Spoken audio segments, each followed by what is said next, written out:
13వ తారీఖు ఆగస్టు నెల 2024వ సంవత్సరం. ఈ రోజు దేవుని వాగ్దానము కీర్తనలు 139వ అధ్యాయము 1వ వచనం. యెహోవా, నీవు నన్ను పరిశోధించి తెలుసుకొని ఉన్నావు. సహోదరి సహోదరులారా, ఒక మనిషి చేసే క్రియలను బట్టి మనము తీర్పు తీరుస్తూ ఉంటాము. మంచివాడా చెడ్డవాడా అని పై రూపాన్ని చూసి అంచనా వేస్తూ ఉంటాము. కానీ ఒక మనిషి యొక్క అంతరంగము ప్రభువునకే తెలుసు. ఈ సమయానికి ఆ మనిషి ఎలా ఆలోచిస్తూ ఉన్నాడు, తన తలంపులు, ఇతరుల గురించి తాను ఏమనుకుంటూ ఉన్నాడు, ప్రభువునకు తాను ఎంతగా భయపడుతున్నాడు, ప్రభువునకు ఎంతగా లోబడుతున్నాడు, ప్రభు అంటే ఎంత భయభక్తులుగా జీవిస్తూ ఉన్నాడు, ఇలా ప్రతి విషయము ప్రభువునకు తెలుసు.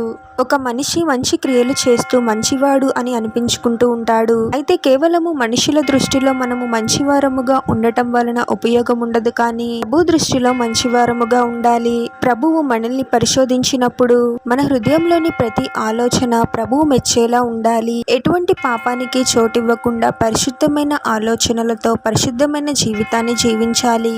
అప్పుడే మనము నిజమైన క్రైస్తవులముగా ఉండగలము. ప్రార్థన. పరిశుద్ధుడవుగా యేసుక్రీస్తు ప్రభువా, మీ పరిశుద్ధమైన పాదాలకు వేలాది వందనాలు, స్తుతులు, స్తోత్రాలు చెల్లించుకుంటున్నాము తండ్రి.